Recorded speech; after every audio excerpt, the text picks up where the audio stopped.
누가복음 16장에서 예수님은 재물과 관련한 비유를 들려주고 계십니다. 이제 이 이야기는 어떤 갈등 상황이 있다는 것을 알려주면서 시작합니다. 1절에 그 배경이 나오죠. 자, 어떤 부자가 있는데 그에게는 청지기가 있었습니다. 그러니까 소문에 그 청지기가 자기 재물을 낭비한다는 거예요. 아마도 이 청지기는 당시에 이제 관행을 봤을 때 주인을 대신해서 아마 상당한 권한을 가지고 그 주인의 재산을 아주 광범위하게 관리했던 것으로 보입니다. 자, 그런데 이 청지기가 그 주인의 재산 일부를 이제 빼돌려서 허비했다는 소문이 들린 거죠. 자, 그래서 주인은 청지기를 불러서 청지기가 맡아 하던 일을 셈하라고 요구합니다. 정산해서 넘기라는 거예요. 이제 너의 청지기직을 박탈시키겠다는 거죠. 자, 이 일은 곧바로 진행되는 것이 아니라 인수인계가 필요한 일입니다. 그래서 얼마간의 시간이 필요해요. 그래서 청지기가 주인에게 맡은 일을 넘겨줄 시간이 어느 정도는 이제 확보가 됐다는 말이죠. 자, 그래서 5절 이하에 나오는 것처럼 청지기는 주인에게 빚진 사람들을 부릅니다. 그래서 빚진 금액의 일부를 탕감해서 장부를 기록을 하기 시작합니다.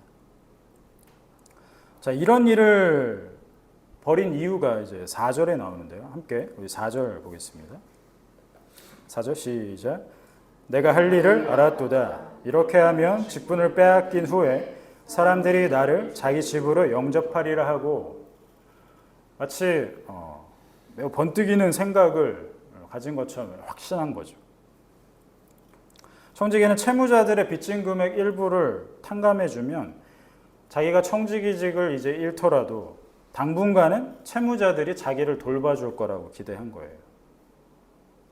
그러니까 채무자들이 빚을 탕감해준 청지기에게 고마워서 그렇게 할 거라고 기대를 한 거죠. 이거는 단순히 어떤 희망사항이 아닙니다. 당시 관습으로 볼 때 매우 논리적이고 합당한 근거가 있어요. 1세기 그리스 문화권에서는 이제 자기가 받은 호의에 대해서 은혜를 돌려줄 의무가 있습니다. 의무예요. 이걸 상호성의 윤리라고 부릅니다.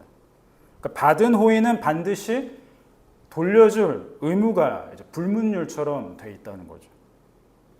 그러니까 청지기는 일자리를 잃게 될지 모르는 자신의 이 불투명한 미래를 앞둔 상태에서 순식간에 바뀌죠. 빚진 자들에게서 어느 정도의 그 호의를 확보해둔 미래가 보장된 상태로 바뀐 거예요.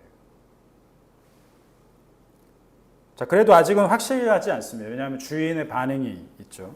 주인의 반응을 한번 보겠습니다. 8절 함께 읽습니다. 시작. 주인이 이 옳지 않은 청지기가 이를 지혜 있게 하였으므로 칭찬하였으니 이 세대의 아들들이 자기 시대에 있어서는 빛의 아들들보다 더 지혜로움이니라. 자, 주인은 청지기가 빚진 자들에게 한 일이 지혜 있게 했다고 칭찬합니다. 우리의 예상을 완전히 비껴가는 것이죠. 이건 예수님의 해설이에요. 예수님은 청지기의 행동이 지혜 있는 행동이었다고 판단하신 거예요. 자, 사실 1절에서 나오는 이 청지기에 대한 소문이 명확히 드러나진 않았어요. 뭘 정확히 어떤 재산을 빼돌려서 그렇게 소문이 난 건지. 그래서 청지기가 과연 옳지 않은가라는 판단은 아직 의문이 남죠. 자, 그러나 주인의 재물로 빚진 자들을 탕감해 준 것은 주인 입장에서 볼 때는 옳지 않은 일일 수 있단 말이에요. 자, 그런데도 불구하고 예수님은 청지기가 지혜 있게 행동했다고 판단하십니다. 자, 이런 예수님의 평가는 9절의 교훈으로 넘어갑니다. 9절 함께 읽겠습니다. 시작. 내가 너희에게 말하노니 불의의 재물로 친구를 사귀라. 그리하면 그 재물이 없어질 때에 그들이 너희를 영주할 처소로 영접하리라. 아멘. 청지기는 주인의 재물을 이용해서 빚진 자들의 빚을 탕감해 줌으로써 그들을 친구로 삼았습니다. 미래의 친구로 삼은 거죠. 예수님은 청지기가 불의의 제물로 친구를 사귄 거라고 평가하셨어요. 그러면서 사람들에게도 그렇게 하라고 말씀하시는 겁니다. 그러니까 이 말씀을 누구에게 하는지를 살펴보면 의미가 좀 더 분명해지겠죠. 1절을 다시 보면요. 이 청지기 비유는 누구에게 하고 있냐? 제자들에게 하고 있는 말씀입니다. 그러니까 16장 이 앞뒤로 바리새인들에게 말씀하시거든요. 근데 이 중간에 제자들에게 말씀하고 있다는 거예요. 자, 여기서 제자들은 12명만 생각하시면 안 돼요. 12명 외에도 세리, 그렇죠? 그리고 그 밖에 죄인들, 창녀들, 또 병자들, 다수에 포함된 그런 무리를 가르칩니다. 자, 아마도 제자들로 불리는 사람들은 회심해서 예수님을 따르는 자들이라고 보여집니다. 자, 그렇기 때문에 제자들은 바리새인들과는 명확히 구분되는 무리인 거죠.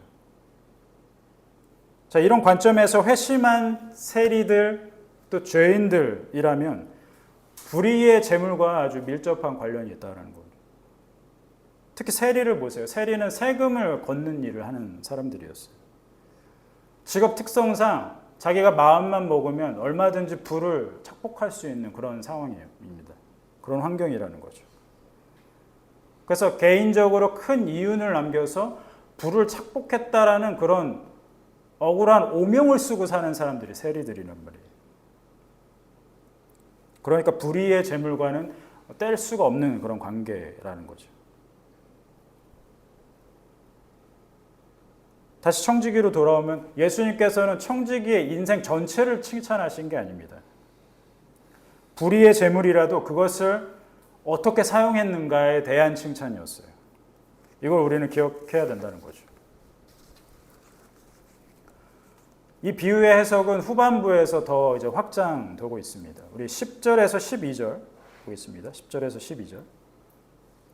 함께 시작. 지극히 작은 것에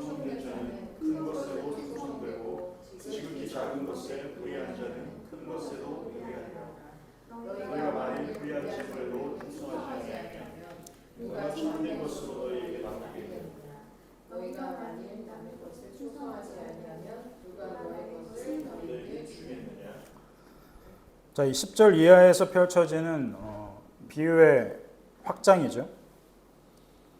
이것은 이제 청지기 역할에 대해서 교훈을 해줍니다. 예수님은 작은 것, 또 불의한 재물, 또 남의 것에 그런 것에서도 충성해야 한다고 말씀하세요. 이런 것들은 우리가 이 땅에서 살아갈 때 필연적으로 마주하게 되는 것들입니다. 자, 우리는 구주 되신 예수님의 은혜로 인해서 구속받았습니다. 그래서 천국을 소유한 사람들이죠. 그러나 여전히 아직은 이 땅에 살고 있습니다. 우리가 이 땅에서 살아갈 때 우리는 작은 것, 또 불의한 재물, 또 남의 것을 맡은 뭐라 하시는 거예요? 청지기라는 거죠. 이 청지기 역할에서 하나님이 우리에게 원하시는 것은 충성이라는 겁니다. 작은 것과 불의한 재물 또 남의 것에 그 맡은 바에 충성하라고 말씀하시는 거예요. 우리를 청지기로 삼으신 이 하나님의 마음은 창세기 1장 28절에 분명하게 나옵니다. 창세기 1장 28절을 제가 읽겠습니다. 하나님이 그들에게 복을 주시며 하나님이 그들에게 이르시되 생육하고 번성하여 땅에 충만하라. 땅을 정복하라. 바다의 물고기와 하늘의 새와 땅에 움직이는 모든 생물을 다스리라 하시니라. 하나님은 온 만물을 지으셨어요. 그렇지만 그 관리하는 일을 사람에게 맡기시죠. 그 사람을 청지기로 삼으신 겁니다. 그래서 우리는 주인으로서 이 땅을 관리하는 것이 아니죠. 우리는 이 땅의 주인이 아닙니다. 주인은 하나님이시죠. 주인으로서가 아니라 하나님의 충직한 청지기로서 이 땅을 관리할 역할을 부여받았다는 거예요. 우리가 이 땅에서 청지기 역할로 계속해서 살아가다 보면 필연적으로 우리에게 쌓이는 것이 있어요. 그게 재물입니다. 그렇죠? 우리에게 어떤 보수처럼 주어지잖아요. 그러나 예수님은 재물이 우리의 눈을 얼마나 멀게 만들 수 있는지를 경고하십니다. 그것을 잘 아셨어요. 누가복음 12장으로 가볼게요. 누가복음 12장에서는 재물에 관한 가르침을 많이 말씀하십니다. 12장 20절, 21절 한번 같이 읽죠. 12장 20절과 21절 시작. 하나님을 믿으시되 어리석은 자여 너의 네 영혼을 베풀어 살리니 그러면 네 준비한 것이 왜 것이 되겠느냐 하셨으니 자기를 위하여 재물을 쌓아놓고 하나님께 위하여 부여하지 못한 자가 이와 같으니라. 자, 이 이야기는 어리석은 부자에 관련한 이야기였습니다. 어리석은 부자는 자기의 재물을 자기의 창고에 계속해서 쌓아두는 것에만 관심이 있었어요. 그 창고를 막 확장하려고 그러잖아요. 오로지 거기에만 관심이 있었습니다. 그래서 예수님은 이 부자의 탐심을 경고하시죠. 어리석은 부자는 자기 재물은 부유하게 소유했을지 모르지만 하나님을 향해서는 부유하지 못했다고 예수님 평가하시거든요.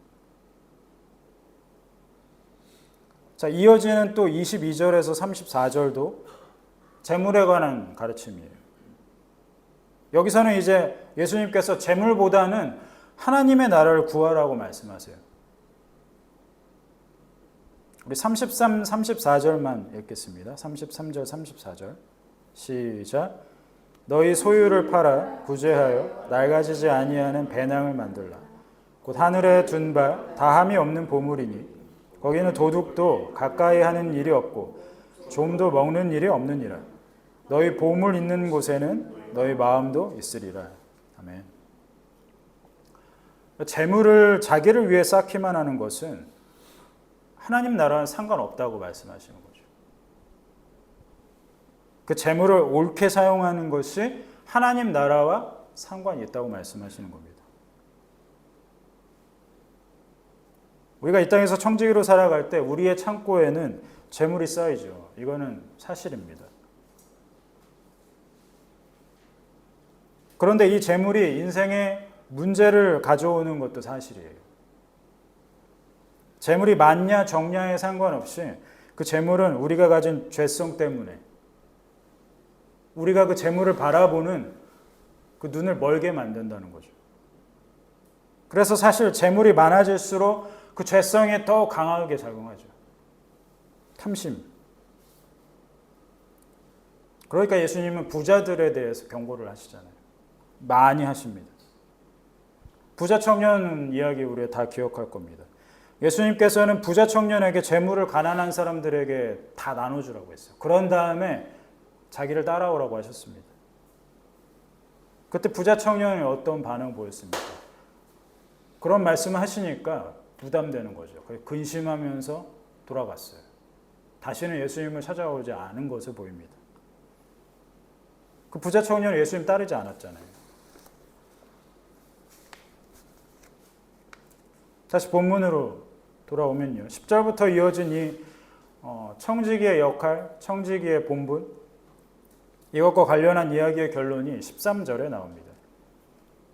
우리 오늘 본문 13절 함께 읽겠습니다. 시작. 지파인이 두 주인을 섬길 수 없나니 혹 이를 미워하고 저를 사랑하거나 혹 이를 중히 여기고 저를 경히 여길 것임이니라. 너희는 하나님과 재물을 경하여 섬길 수 없느니라. 우리가 너무 잘 아는 말씀이죠. 집에 하인이 두 주인을 섬길 수 없다라는 이 말씀의 배경이 있어요. 출애굽기 21장 1절에서 6절 한번 찾아보시겠습니다. 출애굽기 21장 1절에서 6절.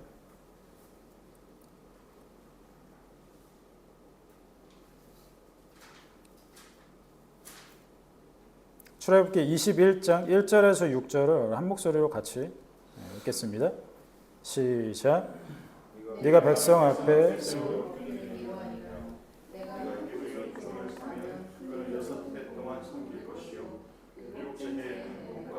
받지 않고다가 자유인이 될 것이며 만일 그가 단신으로 왔으면 단신으로 나갈 것이고 장녀였으면 그의 아내도 그와 함께 나가리라. 만일 상전이 그에게 아들을 주어 그의 아내가 아들을 낳았으면 그의 아내와 그의 자식들은 상전에게 속할 것이요 단신으로 나갈 것이로되 만일 종이 분명히 말하기를 내가 상전과 내 처자를 사랑하니 나가서 자유인이 되지 않겠노라 하면 상전이 그를 데리고 재판장에게로 갈 것이요 또 그를 문이나 문설주 앞으로 데리고 가서 그것에다가 송곳으로 그의 귀를 뚫을 것이라. 도록 그 상전을 섬기리라. 하나님께서 이런 법규를 주셨어요. 이겁니다. 종으로 남을 것인지 아니면 자유인이 될 것인지 선택하라는 겁니다. 그러니까 이 법규에 의하면 동시에 종이면서 자유인일 수는 없는 거예요. 반드시 하나의 선택만 있다는 겁니다. 특히 5절이 굉장히 인상적이죠. 만일 종이 분명히 말하기를 내가 상전과 내 처자를 사랑하니 나가서 자유인이 되지 않겠노라 하면, 그러니까 종이 섬기는 상전과 또 상전의 집에서 생활하면서 얻은 아내 또 자식이 있잖아요. 그들을 사랑해서 내가 나가서 자유인이 되는 것을 포기하겠다는 거예요. 그래서 상전을 계속해서 섬기는 것을 선택하는 거죠. 그러면 이제 그 사람은 종신토록 상전을 섬기는 종이 된다는 겁니다. 이 법규는 두 가지를 동시에 사랑하는 것이 불가능하다는 것, 오늘 이 13절 말씀과 일맥상통하는 거죠. 나가서 자유를 사랑하든지 아니라면 종이 돼서 상전과 또 그 집에서 얻은 아내와 자식을 사랑하든지 둘 중 하나만 사랑할 수밖에 없다는 것을 말씀하는 겁니다. 이런 배경에서 예수님은 지금 13절에 하나님과 재물 둘 중에 하나만 섬길 수 있다는 걸 강조하시는 거예요. 청지기의 비유, 또 그 비유에서 확장된 이야기를 통해서 우리는 재물에 관해서 성경적인 세계관을 확실히 배울 수 있습니다. 하나님이 이 세상을 지으시고는 사람을 청지기로 삼으셨어요. 그리고 이 땅을 대신해서 다스리게 하셨습니다. 그리고 그 과정에서 쌓이는 그 재물을 옳게 사용할 것을 말씀하세요. 재물을 탐하지 않고 이웃을 위해 섬기는 일에 사용할 것이고 특별히 소외된 자들을 위해서 사용하라고 계속해서 말씀하시고 그리고 자기가 맡은 지극히 작은 것 또 불의한 재물일지라도 또 남의 것이라고 할지라도 그것들에 충성할 것을 또 요구하십니다. 예수님께서 하신 이 요구들은 세리들을 포함해서 회심한 사람들, 이 제자들에게 주어진 말씀이었어요. 이 말씀은 우리에게도 동일하게 하신다는 겁니다. 왜? 우리가 성도가 됐기 때문에. 우리 인생에는 재물의 문제가 매우 복잡하게 얽혀 있습니다. 재물을 떠나서는 자유로울 사람이 아무도 없잖아요. 나는 재물에 욕심이 없어. 그렇다 하고 할지라도 재물과 관련한 문제들이 계속해서 끊임없이 있다는 거죠. 완전히 자유할 수 있는 인생 아무도 없습니다. 그럼 어떻게 됩니까? 재물에 관해서 예수님께서 뭐라 말씀하시는지 귀 기울여야 한다는 거죠. 하나님 우리를 청지기로 부르셨어요. 부르심입니다. 청지기는 주인의 재물을 잘 관리하는 역할을 부여받은 거예요. 주인이 아니에요. 이 땅에서 주인의 재물은 청지기의 것이 아니에요. 그렇죠? 그러나 옳게 사용하면 뭐가 있다는 겁니까? 하늘의 보화가 자기에게 쌓인다는 거예요.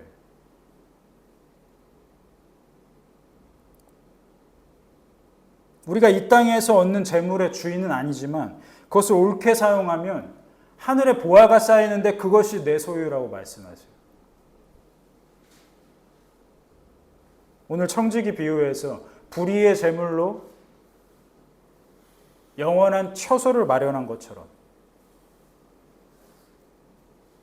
우리에게 주어지는 그 재물로서 어떻게 사용할지에 대해서 오늘 말씀하신다는 겁니다.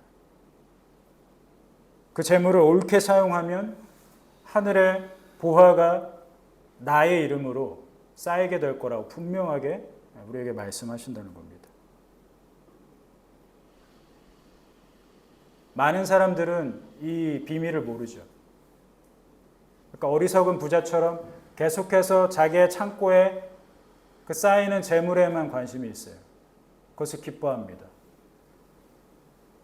그러나 그것들에는 좀이 쓸고 도둑이 들고 그래서 결국에는 다 없어질 거라고 말씀하시거든요. 우리는 선택해야죠.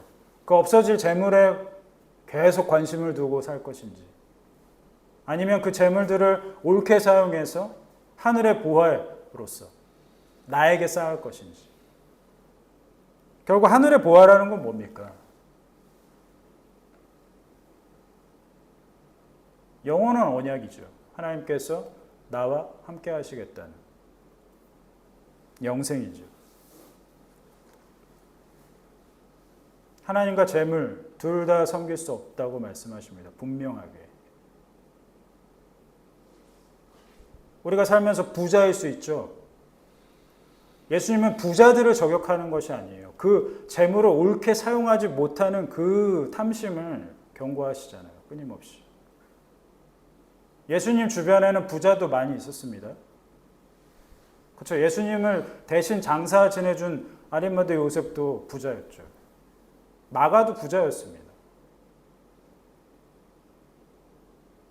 그 방에 얼마나 많은 사람들이 모였겠어요? 마가의 다락방이라고 불리는.